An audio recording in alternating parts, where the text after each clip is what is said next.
আপোনালোক সকলোৱে জানে যে আমাৰ লোক নিৰ্মাণ বিভাগে ইতিমধ্যে জুবিন ক্ষেত্ৰৰ নিৰ্মাণৰ প্ৰাৰম্ভিক কাম হাতত লৈছে।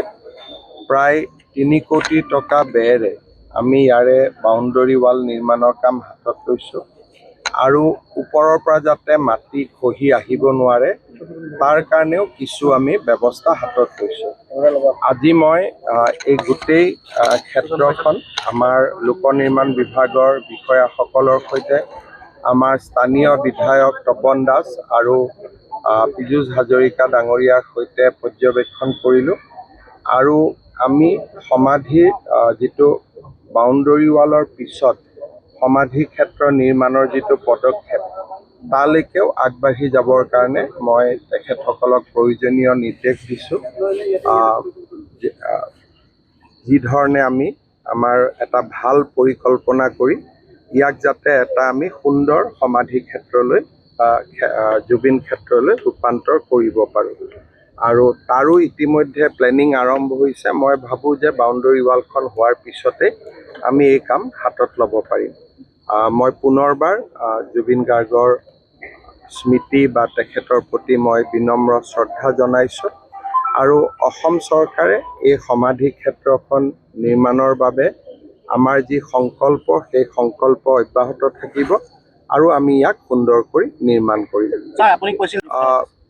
জুবিন গাৰ্গৰ এই সমাধি ক্ষেত্ৰখন স্থান নিৰ্বাচন কৰোঁতেও মই নাই বুলি ইয়াতে 15 বাৰতকৈ বেছি আহিছোঁ আৰু এই স্থানখনতে জুবিনৰ শেষকৃত্য বা অন্তিম যাত্ৰা হওক তাৰো ব্যৱস্থা কৰিবৰ কাৰণে আমিয়ে ইয়াত আছিলোঁ।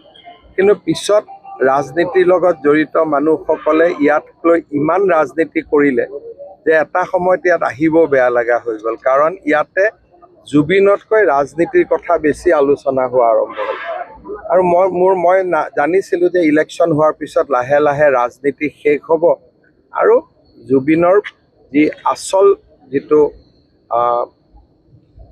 মানুহ বা আচল যিটো চৰিত্ৰ, আচল যিটো সত্তা, আচল যিটো শিল্পী মন সেইটো নিজে নিজে প্ৰকাশ হ'ব। আৰু আজি মই অনুভৱ কৰোঁ যে লাহে লাহে মানুহে জুবিনৰ স্মৃতি কেনেকৈ জীয়াই ৰাখিম, সংগীত কেনেকৈ জীয়াই ৰাখিম, তেওঁৰ অৱদানসমূহক কেনেকৈ জীয়াই ৰাখিম, মানুহে তাৰ বিষয়ে আলোচনা কৰিব। ৰাজনীতি শেষ হ'ল আৰু মই ভাবোঁ যে ভৱিষ্যতেও যাতে জুবিনক লৈ মানুহে ৰাজনীতি নকৰে, যাতে জুবিনৰ আচল সত্তাটো জীয়াই থাকিব পাৰে। কাৰণ মই নিজে অনুভৱ কৰোঁ যিমান মানুহে জুবিন ক্ষেত্ৰত আহি ৰাজনীতি কৰিলে, সাধাৰণ মানুহক কোৱা নাই, যিসকলে ইয়াত বেছিকৈ আহি ৰাজনীতি কৰি আছিল জীয়াই থকা দিনত তেওঁলোকে জুবিন গাৰ্গক সদায় সমালোচনাই কৰিছিল। গতিকে এইবিলাক বন্ধু হৈছিল অকল এটা পাৰপাছ লৈ। কিন্তু আমাৰ কাৰণে জুবিন অতীততো আছিল, বৰ্তমানো আছে, ভৱিষ্যতেও আমাৰ কাৰণে তেনেকৈ থাকিব যেনেকৈ আমি জুবিনক পাইছিলোঁ। নিৰ্বাচনৰ পিছত তেওঁলোক অহা নাই, অহা নাহাটোত মই কোৱা নাই, কিন্তু যিটো নিৰ্বাচনৰ পুলিং বুথত জুবিন গাৰ্গৰ ফটো লগাই দিয়া, পাৰ্টি অফিচত জুবিন গাৰ্গৰ ফটো লগাই দিয়া, এইবিলাক মানুহে নিবিচাৰে। কাৰণ মানুহে শিল্পীক সদায় অৰাজনৈতিক হৈ থকাটোৱে বিচাৰে। আপুনি যদি এটা কেন্দ্ৰত ভোট দিব গৈছে, বিজেপিয়ে পদুম ফুল লৈ বহি আছে, কংগ্ৰেছে হাতৰ ছবিৰ পৰিৱৰ্তে যদি জুবিন গাৰ্গৰ ফটোখন লৈ বহি থাকে, মানুহৰ খং উঠিবনে নাই? আৰু জুবিনক লৈ ৰাজনীতি কৰাৰ কাৰণে মই ভাবোঁ যে অতি কমেও প্ৰত্যেকটো সমষ্টিত আমি 20% ভোট বেছি পাইছোঁ।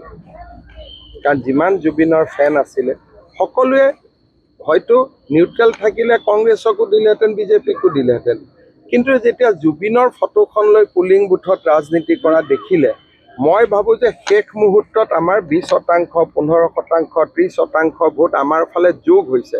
কাৰণ বিজেপিয়ে এটা স্পষ্ট সিদ্ধান্ত লৈছিল যে আমি জুবিনক লৈ ৰাজনীতি নকৰোঁ আৰু মই ভাবোঁ যে সেই সিদ্ধান্তটো যে আমাৰ একেবাৰে শুদ্ধ সিদ্ধান্ত আছিল সময়ে প্ৰমাণ কৰিছে। কালিৰ পৰা অসম বিধানসভাৰ অধিৱেশন আছে আৰু মন্ত্ৰীসভাৰ সম্প্ৰসাৰণৰ বিষয়ে মই ইতিমধ্যে কৈছোঁ যে জুনৰ প্ৰথম সপ্তাহত হ'ব আৰু লাহেকৈ হ'ব বিধানসভাৰ পিছত।